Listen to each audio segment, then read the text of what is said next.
सांगली जिल्हा मध्यवर्ती बँक भरती 2026 अतिमहत्त्वाचे प्रश्न. सराव प्रश्नपत्रिका भाग 4 IBPS आधारित प्रश्न. मागील वर्षाच्या प्रश्नपत्रिकेमधलं सखोल विश्लेषण. चला पाहूया संपूर्ण डिटेल आपल्या या चॅनलवरती. पण व्हिडिओला सुरुवात करण्याआधी तुम्ही जर आपल्या चॅनलवरती नवीन असाल तर चॅनलला लाईक शेअर आणि सबस्क्राईब करा KBS स्पर्धा विश्व या यूट्यूब चॅनलला. चला पाहूया ही प्रश्नपत्रिका. सांगली जिल्हा मध्यवर्ती बँकेची भरतीचा हा 4था व्हिडिओ आपण आता अपलोड करतोय मित्रांनो. सांगली जिल्हा मध्यवर्ती बँकेची जी भरती आहे त्याच्यामध्ये सहकार ज्ञानावर 20 प्रश्न असणार आहेत आणि त्याची उत्तरं सुद्धा आपल्याला बघायची आहेत. सहकारसाठी प्राध्यापक KG गायकवाड सरांचं पुस्तक मार्केटमध्ये आहे. त्याच्यावर आधारित आपण IBPS पॅटर्ननुसार सहकार क्षेत्रावरती जे असणारे प्रश्न आहेत ते महत्त्वाचे प्रश्न आपण पाहणार आहोत. तुम्ही जर चॅनलवरती नवीन असाल तर आपल्याला सांगली जिल्हा मध्यवर्ती म्हणजेच DCC बँक भरतीची प्लेलिस्ट मी बनवलेली आहे. त्याच्यामध्ये जावा आणि प्लेलिस्टमध्ये बाकीचे व्हिडिओ सुद्धा पाहायला विसरू नका. आणि चॅनलवर नवीन असाल तर सबस्क्राईब करा मित्रांनो. ठीक आहे, चला आता हा पहिला प्रश्न पाहून घेऊया आपण. सहकार ज्ञानावर आधारित. सहकार हा शब्द मूळ कोणत्या लॅटिन शब्दापासून बनलेला आहे?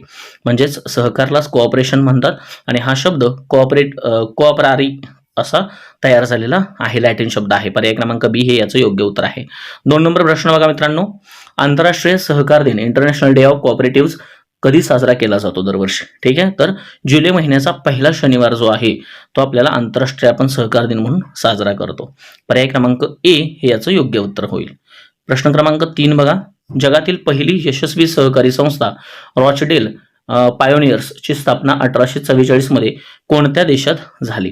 ठीक आहे, जगातील पहिली यशस्वी सहकारी संस्था आहे मित्रांनो रॉचडेल पायोनियर्स. याची स्थापना जी आहे ती 1844 ला इंग्लंडमध्ये झालेली आहे. सहकार क्षेत्र जरी जर्मनीमध्ये चांगल्या पद्धतीमध्ये असलं तरी सुद्धा जगातील पहिली यशस्वी सहकारी संस्था मात्र इंग्लंडमध्ये तयार झाली.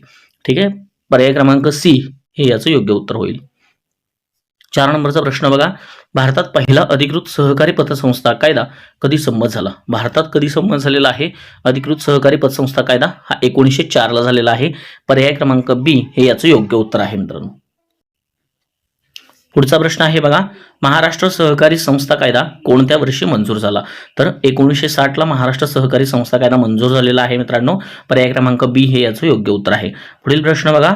महाराष्ट्र सहकारी संस्था कायदा 1960 हा संपूर्ण महाराष्ट्रात लागू कधीपासून झालेला आहे किंवा कधीपासून लागू करण्यात आला? तर 26 जानेवारी 1962 पासून हा कायदा संपूर्णपणे महाराष्ट्रात लागू करण्यात आलेला आहे.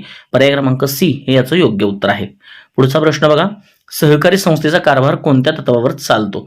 एक व्यक्ती एक मत किंवा एक व्यक्ती एक सभासद या प्रमाणामध्ये सहकारी संस्थेचा कारभार चालतो मित्रांनो. पर्याय क्रमांक B हे याचं योग्य उत्तर आहे. पुढील प्रश्न बघा. PSES चे पूर्ण नाव म्हणजे फुल फॉर्म काय आहे? ठीक आहे, सो PSES ही प्राथमिक स्तरावर किंवा ग्रामीण लेवलला काम करतात, विलेज गावामध्ये वगैरे. Primary agriculture credit societies. पर्याय क्रमांक A हे याचं योग्य उत्तर आहे. तालुका किंवा जिल्हा स्तरावर DCC काम करतात आणि स्टेट स्तरावर म्हणजे राज्य स्तरावर राज्य सहकारी बँका आहेत त्या काम करतात. पुढचा प्रश्न बघा. भारतातील ग्रामीण आणि कृषी पतपुरवठा करणारी सर्वोच्च बँक कोणती? तर याचं योग्य उत्तर आहे पर्याय क्रमांक C नाबार्ड मित्रांनो. 12 जुलै 1982 ला K शिवरामन समितीच्या शिफारसीनुसार ही बँक स्थापन झालेली आहे मित्रांनो. ठीक आहे, पर्याय क्रमांक C हे याचं योग्य उत्तर आहे. नाबार्डची स्थापना कोणत्या समितीच्या शिफारसीनुसार झालेली आहे मित्रांनो?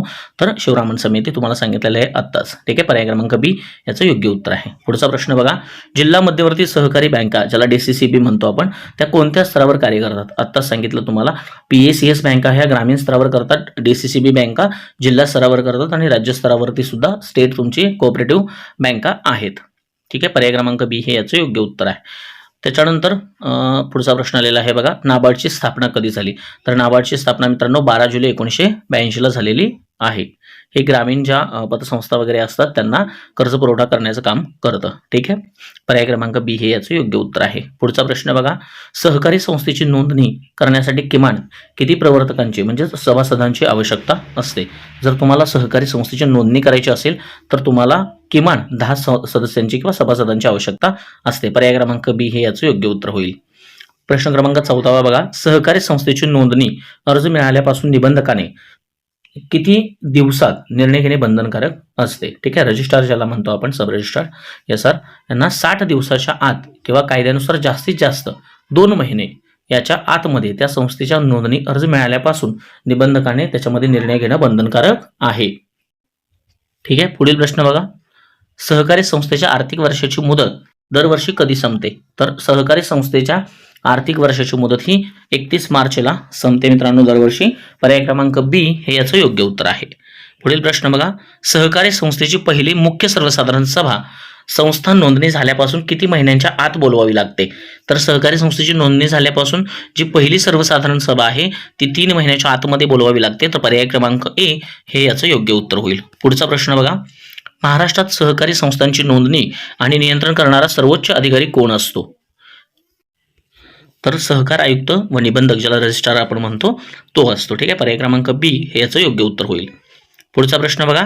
नफा कमवणे हा कोणत्या व्यवस्थेचा मुख्य उद्देश असतो ज्याच्या विरुद्ध सहकार कार्य करते?